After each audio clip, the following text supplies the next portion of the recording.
Pagbasa mula sa aklat ni Propeta Ezekiel. Ito nga ang ipinapasabi ni Yahweh.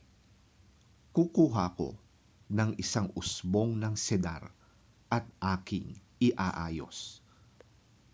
Ang kukunin ko'y ang pinakamura ng pinakamataas na sanga.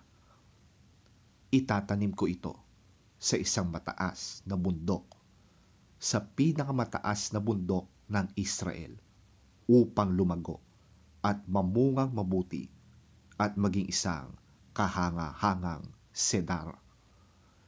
Sa gayon, lahat ng uri ng hayop ay makakapanirahan sa ilalim nito. Ang mga ibon na may makapamumugad sa mga sanga nito. Kung magkagayon, malalaman ng lahat ng punong kahoy na maibababa ko ang mataas na kahoy at maitataas ko ang mababa, na mapapatuyo ko ang sariwang kahoy at mapapanariwa ko ang tuyong punong kahoy. Akong si Yahweh ang nagsabi nito, at ito'y gagawin ko.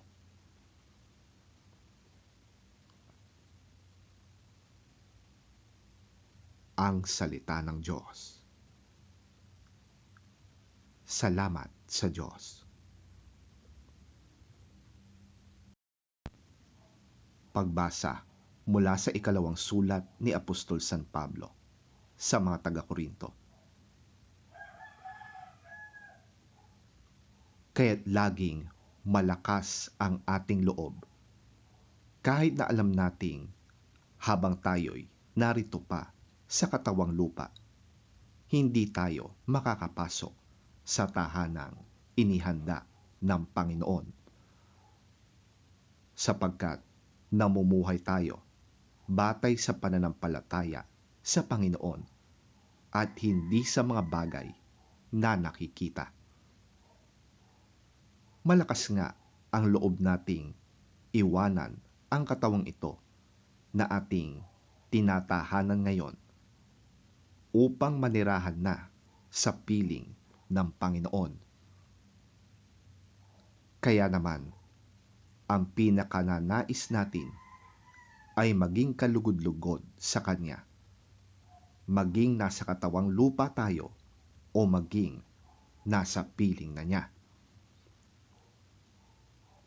Sapagkat lahat tayo'y haharap sa hukuman ni Kristo at tatanggap ng nararapat ayon sa ating mga gawang mabuti o masama nang tayo'y nabubuhay pa sa daigdig na ito.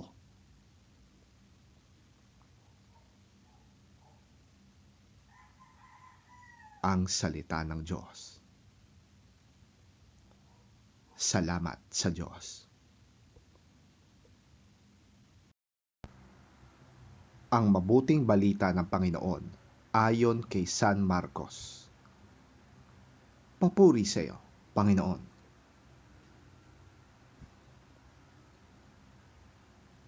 Sinabi pa ni Jesus, ang kaharian ng Diyos ay maitutulad sa isang taong naghasik ng binhi sa kanyang bukid.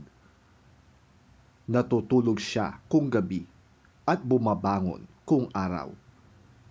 Samantala, ang binhi ay tumutubo at lumalago, ngunit hindi alam ng naghasik kung paano.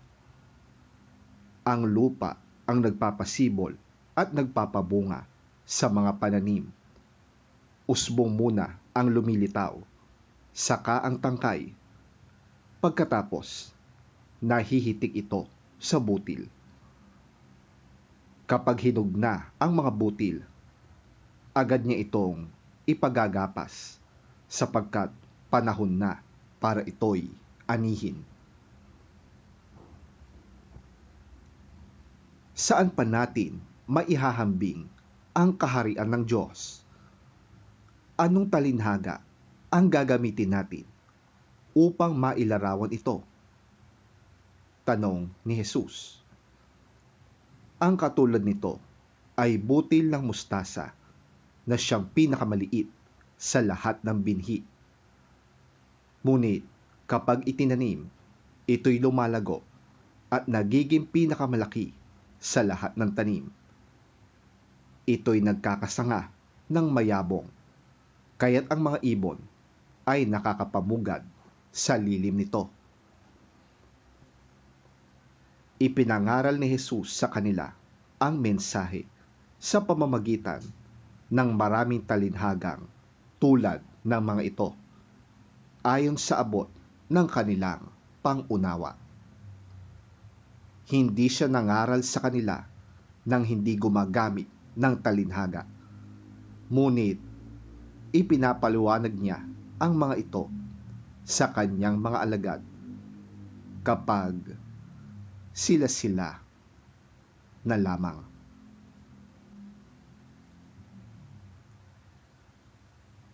Ang mabuting balita ng ating Panginoon. Pinupuri ka namin, Panginoong Hesukristo.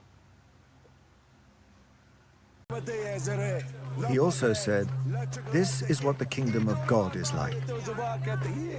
A man scatters seed on the ground. Night and day, whether he sleeps or gets up, the seed sprouts and grows, though he does not know how. All by itself, the soil produces grain, first the stalk, then the head, then the full kernel in the head. As soon as the grain is ripe, he puts the sickle to it, because the harvest has come." Again he said, "What shall we say the kingdom of God is like? Or what parable shall we use to describe it? It is like a mustard seed, which is the smallest of all seeds on earth. Yet when planted, it grows and becomes the largest of all garden plants, with such big branches that the birds can perch in its shade." With many similar parables, Jesus spoke the word to them as much as they could understand. He did not say anything to them without using a parable. But when he was alone with his own disciples, he explained everything.